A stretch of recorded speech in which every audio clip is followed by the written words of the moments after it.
વરણિવેશ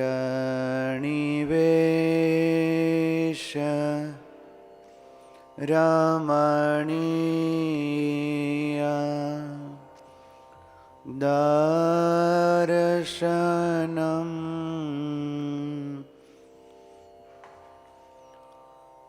મંદહાસરુચિરા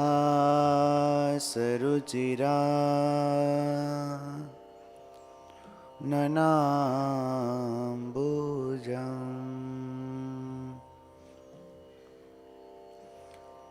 પૂજિતં સુરનરોત્તમેર્મુદા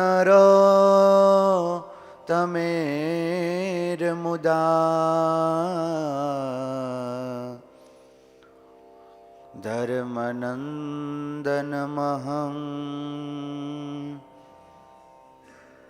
વિચિંતયે.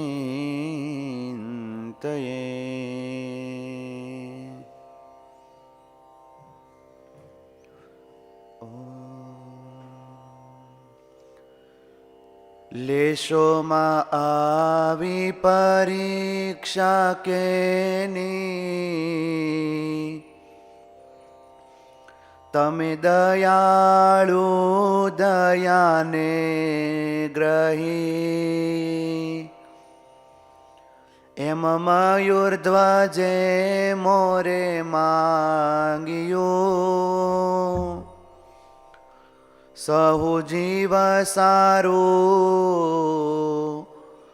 જાણો સહી.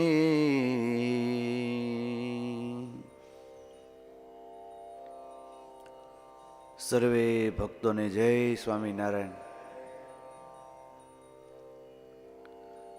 ધીરજાખ્યાનની કથામાં મયુરધ્વજ રાજાએ ભગવાને જ્યારે પરીક્ષા લીધી પછી એવી માગણી કરી કે હે પ્રભુ, આવી પરીક્ષા તમે કોઈની લેશો નહીં. કાચા પોચા ભક્તોના હિત માટે મયુરધ્વજ રાજાએ આ વરદાન માગ્યું છે. ભગવાન સ્વામિનારાયણ પોતાના નિજ સેવક મહારાજની સેવામાં અખંડ રહેતા એવા મૂળજી બ્રહ્મચારીને મહારાજે એકવાર કીધું કે બ્રહ્મચારી મહારાજ, કાલથી તમારે સેવામાં આવવાનું બંધ. કોઈ પ્રકારનું કાંઈ કારણ નહીં, અચાનક મહારાજે ના પાડી કે હવે તમે કાલથી સેવામાં ન આવતા.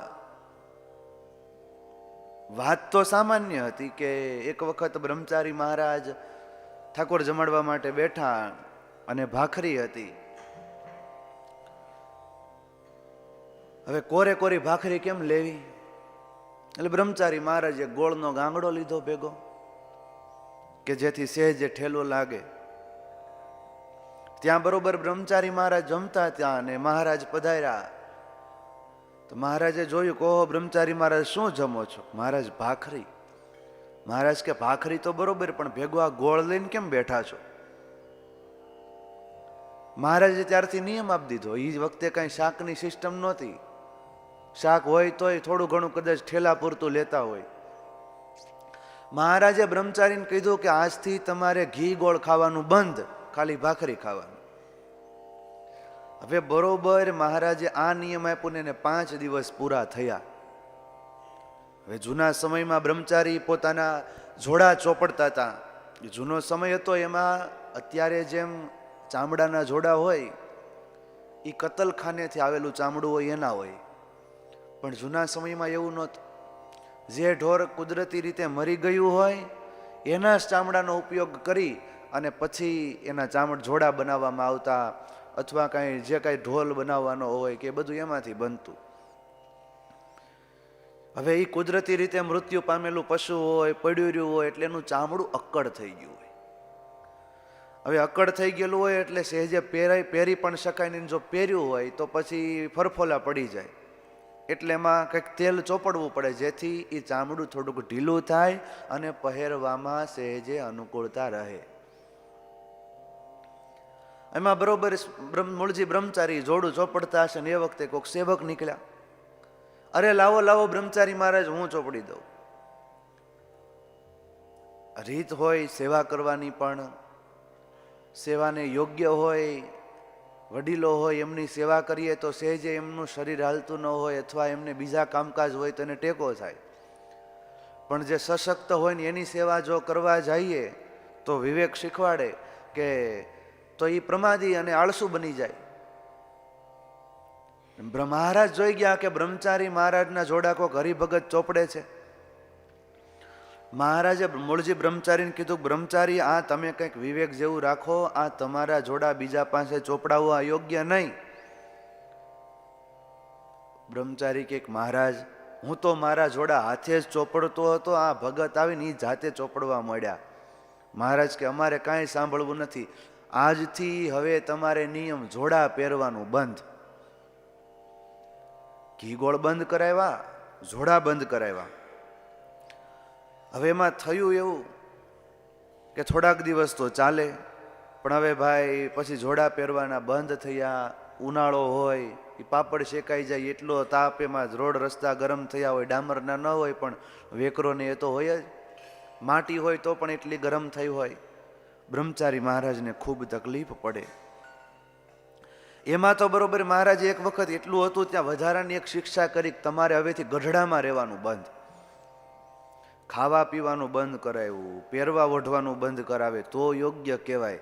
પણ હવે એમ કહી દે કે તમારે અહીંયા રહેવાનું જ નહીં તો ક્યાં જવું.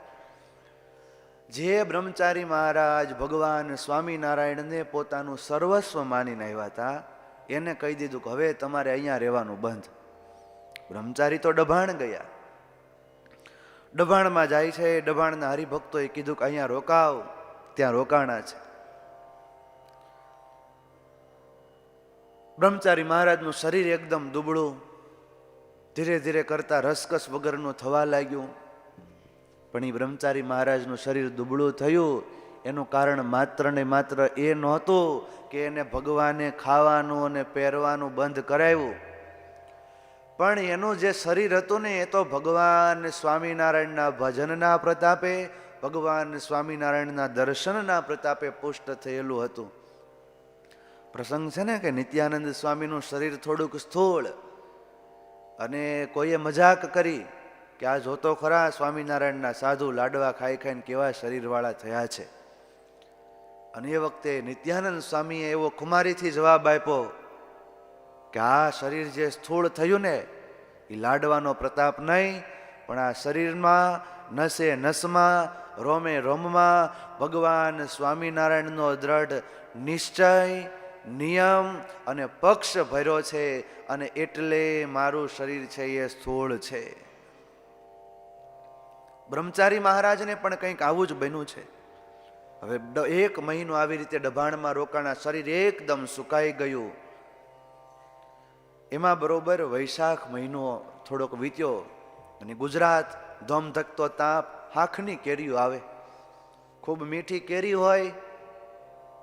બ્રહ્મચારી મહારાજને થયું કે આ કેરી તો આવી છે, પણ મારા મહારાજ નો જમે ત્યાં સુધી મારે જમવી નથી. અને એણે કેરી લીધી અને વધારે કેરી હરિભક્તો લાવ્યા, અને 30 કિલો કહેતા 1.5 મણ કેરી થઈ. હવે અત્યારની જેવો સમય નહોતો કે હાલો પોગાડવી હોય તો આ 4 વ્હીલમાં મૂકી કે રિક્ષા બાંધીએ, બધું માથે ઉપાડીને જ જવાનું. બ્રહ્મચારી મહારાજે ટોપલો 30 કિલોનો માથે મૂક્યો અને ઉઘાડા પગે એ ધોમધકતાના વૈશાખના તાપમાં ચાલતા ચાલતા ચાલતા એ ગઢડે આવ્યા.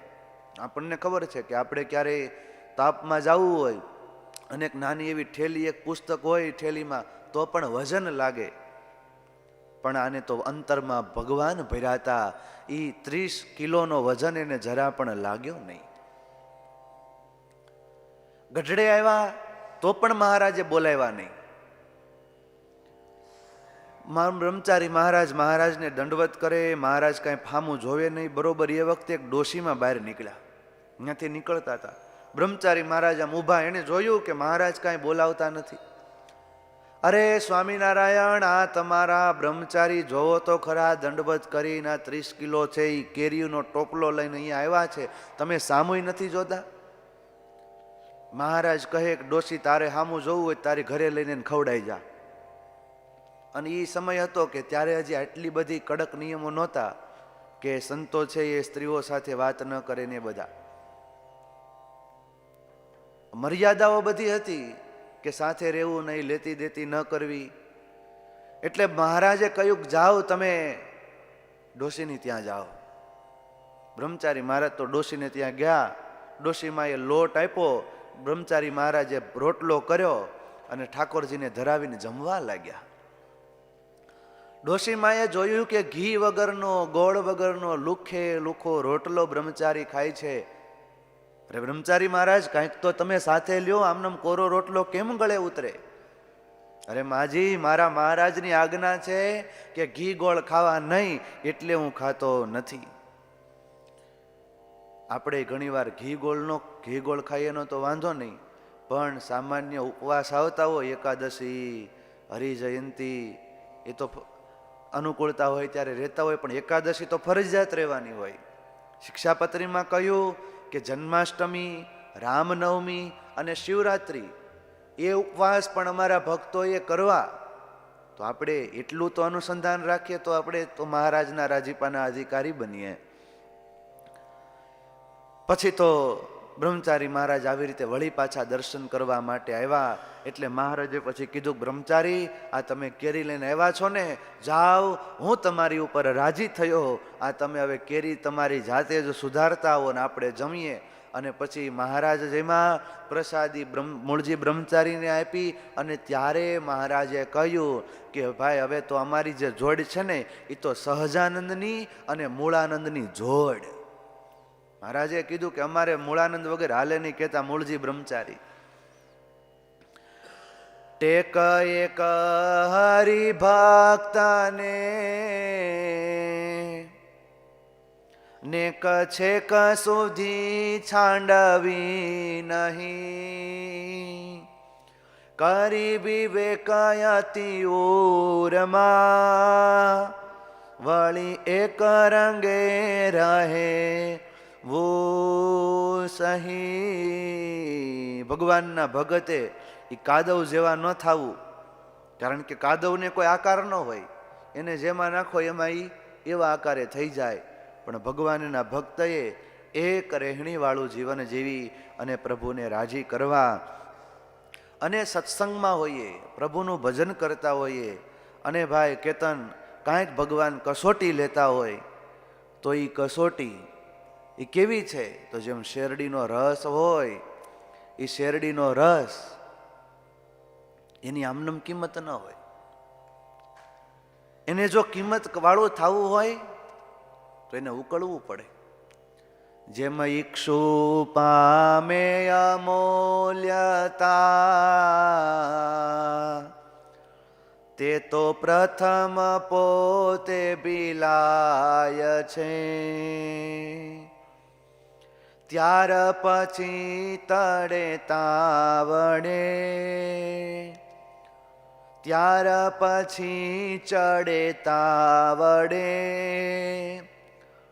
તેના ગોળ ખાંડ સાકર થાય છે. આપણે ઉનાળો હોય ત્યારે શેરડીનો રસ ઠાકોરજીને ધરાવીએ, પણ એ શેરડીનો રસ આમને આમ ન નીકળે. એ શેરડી છે એને પોતાના છોડમાંથી પહેલા તો ન્યાક એક કાતો ખાવો પડે, પછી એ પીલાય પછી એનો રસ નીકળે. અને પછી હજી એને ખાંડ ગોળ કે સાકર થવું હોય તો એને તો ઉકળાવવું પડે. ઉકળાય પછી એની કિંમત થાય. એમ ભગવાનનો ભક્ત ભગવાન જેમ જેમ કસણી આપતા જાય એમ એમ રાજી થઈ અને એને સ્વીકારતો જાય તો સમજવું કે એને ભગવાન નજીક થયા. અને આવી હિંમત રાખવી. જેમ કોઈને પગ હાલતા ન હોય ને પછી એમ કીર્તિ બાપા એમ કે હાલો આપણે ગિરનાર ચડવા જાવો છે. મંદિરના પગથિયા માંડ માંડ ચડાતા હોય, એમાં ગિરનાર ક્યાંથી ચડવા જાવો? પણ એ તો સ્થૂળ દ્રષ્ટાંત છે. એમ અંતરની અંદર પણ પ્રભુને પામવા માટે આવા કપરા જે ચડાણો આવે, થોડું તપ હોય, ભજન હોય, પ્રભુની આજ્ઞાનું પાલન હોય, ત્યારે અચૂક અને અચૂક એ વ્યક્તિ છે એ ઠાકોરજીના ચરણ સુધી પહોંચે, ત્યાં સુધી પહોંચવા માટેનો કોઈ આરો રહેતો નથી. પહોંચવીના પર્વતે ચડાની, હૈયે કરે કોઈ હોશ. નિષ્કુળાનંદ કહે એ નહીં બને, અમથો થશે અફસોસ.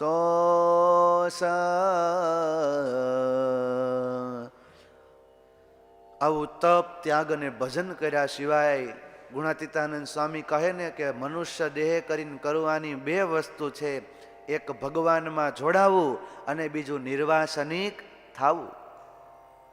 નિર્વાસનિક ન થવું હોય અને ભગવાનમાં પણ ન જોડાવવું હોય અને અંતે એમ માનવું હોય કે જેવા મોટા મોટા ભક્ત થયા કે દેહ છતાં દુખિયા નહીં, તન છૂટે તે જ અંબાર, તો પછી એને એવી આશા છે એ છોડી દેવી જોઈએ હો. હવે સ્વામી આ મયુરધ્વજ રાજા પછી આપણને એક રાજાની કથા સંભળાવે છે. આ બધા રાજાઓની તો કસોટી કરવા માટે ભગવાન આવ્યા હતા, પણ હવે જેની આપણને કથા સ્વામી સંભળાવે છે એ રાજાને તો સ્વયં થયું કે હું ભગવાનનો ભગત થયો છતાં ભગવાન હજી કેમ મારી કસોટી કરવા આવ્યા નહીં. હાલો હું કાંઈક એવું કરું ભગવાન મારી કસોટી કરે અને મારા પારખા ભગવાન લેવા આવે. અને એવા રાજાની કથા સંભળાવે છે. કોણ છે રાજા? આવો સાંભળીએ. પ્રભુ ભજવા જેને કરવો ઉપાયજી,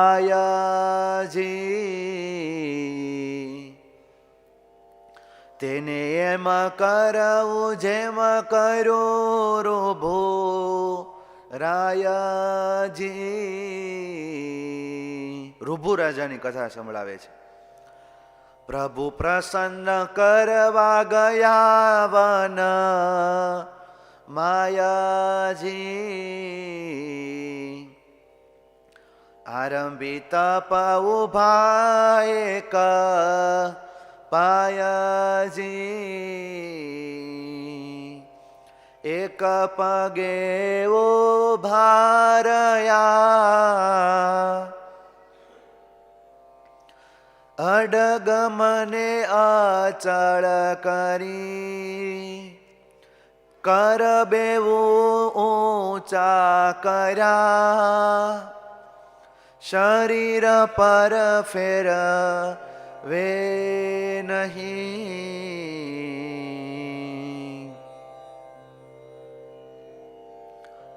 રૂભુ નામના રાજા, આપણે વાત કરીએ એમ પોતાને થયું ભગવાન કેમ હજી પરીક્ષા કરવા ન આવ્યા, પોતે જાતે વનમાં ગયા. એક પગે ઉભા રહ્યા છે, બે હાથ ઊંચા કરી દીધા છે, ખાવા પીવાનું બંધ કરી દીધું, કોઈ પણ પ્રકારની ઈચ્છા નથી. હૈયે એક જ તાન કે રાજી કરવા ભગવાન. અન્નજળ બંધ થાય ધીરે ધીરે કરતા એનું શરીર છે એ સુકાવા લાગ્યું. આપણને અનુભવ છે, એકાદશીનો એક ઉપવાસ હોય તો પણ સાંજ પડે તો પિત્ત ચડ્યું હોય તો માથું દુખવા લાગે, શરીરમાં નબળાઈ આવે, એમ થાય કે હાલો હવે વેલા હાર ઠાકોરજીને પોઢાડી દઈ. આ તો ખાનપાન વગર એકદમ શરીર આમ નબળું પડવા લાગ્યું છે. આખા મહિનાનો ઉપવાસ થયો. રૂભુ રાજાએ અન્નજળ છોડ્યા એટલે શરીર સુકાણું. અને ક્યાં સુધીનું શરીર સુકાઈ ગયું? રાજા હતા એટલે એનું શરીર પણ એ પ્રમાણે હોય, પણ એટલી તપશ્ચર્યા કરી કે પેટ છે એ વહારે ચોટી ગયું અને માથું અને ઘૂંટણ મોટા દેખાવા માંડ્યા. વિચાર કરો એ કેવડી તપશ્ચર્યા હશે. માથું ઘૂંટણ મોટા રહ્યા, રહ્યું હૈયું બારુની સરી, હજી ન વળગ્યું અસ્થિને, થઈ કૃષકાયા તપે કરી. પવન આવે તો આમ ડોલે. અરે શરીર ઉપર ત્યાં વનમાં હતા એટલે માખી, મચ્છર, કરોળિયા, ભમરા એ શરીર ઉપર બેસે એટલું નહીં, ડંખ પણ મારે છતાં પણ રાજા એને હલાવે નહીં હો. નહીતર ઘણા બહાદુરો એવા હોય ને કે જો મચ્છર બેઠું હોય તરત એને ફેસલો કરી જ નાખે, અને જો વળી પાછું એને પકડવામાં એ ફેલ થયા હોય તો તેમ સમજે કે આજ બંદૂકની એક ગોળી અમારી ફેલ થઈ ગઈ. પણ રૂભુ રાજા પાસે શીખ્યા જેવું છે. ઘણા તો માસ્ટર હોય, એ ઉનાળાનો સમય હોય, માખ્યું બહુ હોય તો હાથમાં ઓલું છાપું લઈને છાપાનું પપોડું વાળે. માખી બાજુમાં આવી નથી ને ઉડાડી નથી. પણ મહારાજે શિક્ષાપત્રીમાં કીધું હો કે અમારા ભક્તોએ ઝીણા એવા પણ જૂ, માકડ, ચાંચડ એની પણ ક્યારેય હિંસા કરવી નહીં. તો એમાંથી એ સમજી લેવાનું હોય કે નાના એવાની ન કરવાની હોય તો મોટાની તો કરવાની જ હોય નહીં. ઉપવાસ હોતે ને કીધા કે કોઈ થકી નાનું એવું ભૂલથી હાલા જતા હોય ને કીડી મરી ગઈ હોય તો ભગવાનનું નામ લેવું. પછી ઉંદરડો મરી ગયો હોય તો પછી મર્યો ન હોય, ઉંદરડાને માર્યો જ હોય, એટલે એની માટે પછી ઉપવાસ કરવો. કોઈને ઝાપટ મરાઈ જાય ને એને વાગી જાય તો પણ મહારાજે કીધું કે ઉપવાસ કરવો. શાસ્ત્રીજી મહારાજ જ્યારે ટ્રેન યાત્રામાં નીકળ્યા અને બરોબર એક વખત યાત્રા ટ્રેનમાં પાટામાં વચ્ચે એક ગધેડો આવ્યો અને એ ટ્રેનમાં મરી ગયો. સ્વામીએ ઉપવાસ કરેલો. બધાય કહે કે સ્વામી તમારા વતી અમે કરશું, પણ સ્વામી કહે નહીં, ટ્રેન યાત્રા એ મેં કાઢી છે તો જે મારે જ આનો ઉપવાસ કરવો પડે. એવી ને એવી ઘટના અમદાવાદમાં ગુરુકુલનું કામ ચાલે એ વખતે સર્પ નીકળ્યો એટલે છોકરાઓને તો શું હોય, સાપ નીકળે એટલે મારી નાખે. છોકરાઓએ સર્પ મારી નાખ્યો અને સર્પ છે એ મરી ગયો. સ્વામીને ખબર પડી એટલે સ્વામીએ ઉપવાસ કર્યો. સ્વામી કહે આ ભૂલ છોકરાઓની નથી, આ ભૂલ છે એ અમારી કહેવાય, કારણ કે અમે એટલું એને શીખવાડવામાં કાચા રહ્યા. અને સ્વામીએ ઉપવાસ કર્યો. રૂભુ રાજામાંથી તો આપણે એટલું તો શીખવું જોઈએ કે આપણા શરીર ઉપર કાંઈ માખી આડું બેઠું હોય તો એને ઉડાડી નાખવા, પણ હાવ એને પતાવી તો દેવા નહીં. રૂભુ રાજા ઉડાડે અને બરોબર એક દિવસની વાત છે, અતિશય આકરું તપ આદર્યું ને ભગવાન આજ પ્રસન્ન થયા છે કે શું આ રૂભુ રાજાની ભક્તિ છે, શું એની તપશ્ચર્યા છે. અને ભગવાન એની સામે આવીને ઊભા રહ્યા અને ભગવાને એને કહ્યું કે રૂભુ રાજા, આ જોવો તો ખરા તમારું શરીર આટલું બધું દુબળું થઈ ગયું, કારણ આ તમે તપશ્ચર્યા કરો છો એનું કારણ શું? રાજા કે પ્રભુ, અંતરમાં એવી ભાવના હતી કે વર્ષોથી હું તમારી ભક્તિ કરતો હતો, પણ ક્યારેય તમે કસોટી લેવા આવ્યા નહોતા, મારા જીવનમાં ક્યારેય દુઃખ આવ્યું નહોતું. અને આ તમે હું એમ મારી ઈચ્છા એવી હતી કે કાંઈક એવું કરું મારા જીવનમાં દુઃખ આવે ને પછી પ્રભુ તમે આવો. આપણે ભગવાન પાસે આવીને રોજ સવારે હું પ્રાર્થના કરીએ કે હે પ્રભુ, એ અમારા ઘરમાં બધા હાજા નરવા રે, અમે હાજા નરવા રહી, વગર ડાયા બેટી છે, હાથ પગ હાલતા હોય ને પ્રભુ અમે તમારા ધામમાં આવી જાય એવી કૃપા કરજો. પણ રાજાએ તો કંઈક અલગ કર્યું છે. પણ એ અલગ કર્યું એટલે ભગવાન એની ઉપર પ્રસન્ન થયા. પ્રભુ પોતે પધાર્યા, રૂભુ રાજાનું શરીર જોઈ અને પ્રભુ વાલથી એ રૂભુ રાજાની માથે હાથ ફેરવવા લાગ્યા. એત કરી હાથ ફેરવે, મુખ માથે ને સર્વે શરીર, જોઈ ધીરજયે રાજની, આવી ગયા નયણે નીર.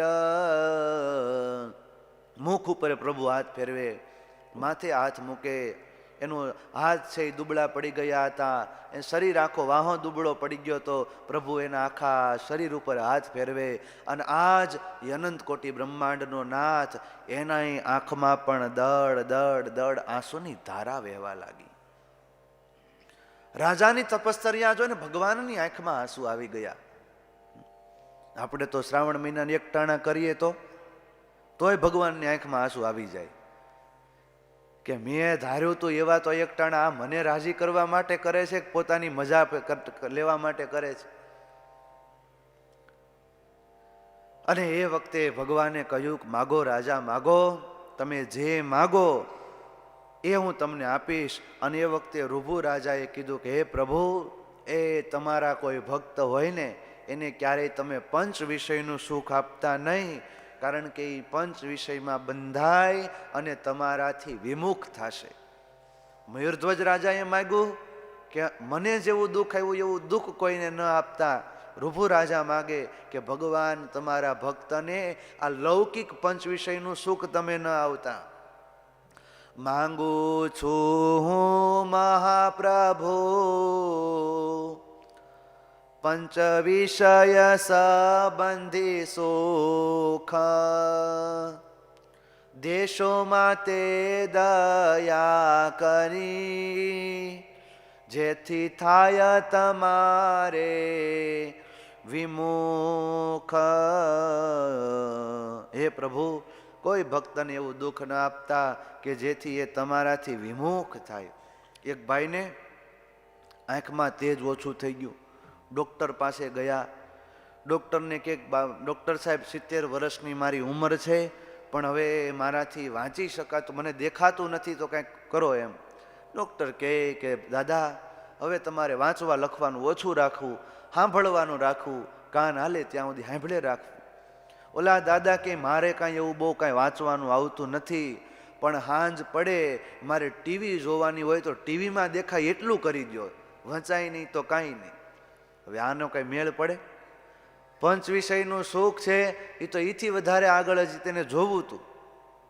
એટલા માટે મહારાજે નિષ્કુળાનંદ સ્વામીએ અહીંયા એવી માગણી આપણા માટે કરી છે. અને જ્યારે સારંગપુરમાં રંગોત્સવ થયો એ વખતે પણ એ મહિલા ભક્તોએ એવી પ્રભુની પાસે માગણી કરી કે હે પ્રભુ, અમારી ઉપર એટલી કૃપા કરજો, કદી દેશોમાં સંસારી સુખ, દેશોમાં પ્રભુ વાસ વિમુખ, દેશોમાં દેહ સુખ સંયોગ, દેશોમાં હરિજનનો વિયોગ. હે પ્રભુ, હવે અમને ક્યારેય આવા સંસારી સુખ આપતા નહીં, વિમુખ જીવની સોબત ન આપતા. કાયમને માટે તમારા સંતોનો અને તમારા ભક્તોનો સંગ અમને રહે એવી હે પ્રભુ હર હંમેશ અમારી ઉપર કૃપા કરતા રહેજો. આવી માગણી એ ગુજરાતના મહિલા ભક્તોએ કરી હતી. અને મહારાજે એ વખતે કહ્યું કે જાઓ, તમે કોઈ મૂંઝાતા નહીં, અમારી દ્રષ્ટિ તમારી ઉપર અખંડ હશે, તમને સંસારમાં પણ ક્યારેય બંધાશો નહીં, અને અમારી મૂર્તિમાં પણ તમને અતિ આસક્તિ થશે, અને ભગવાનના સંતો અને ભક્તોનો યોગ અખંડ રહેશે. અને એની માગણી હતી એ ભક્તોની, અને મહારાજે આશીર્વાદ આપ્યા.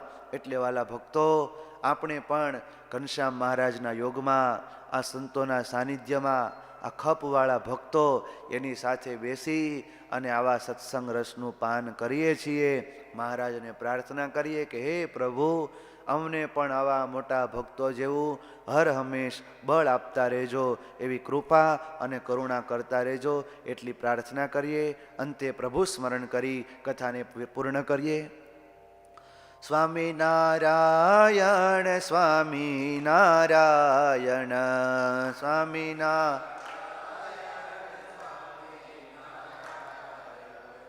સ્વામિનારાયણ સ્વામિનારાયણ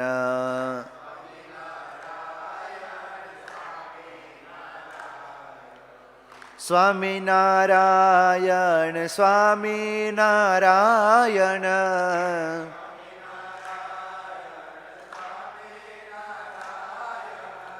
સ્વામિનારાયણ સ્વામિનારાયણ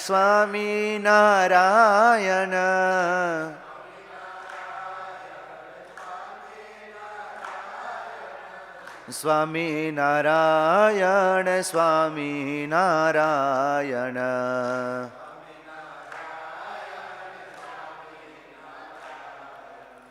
સ્વામિનારાયણ સ્વામિનારાયણ.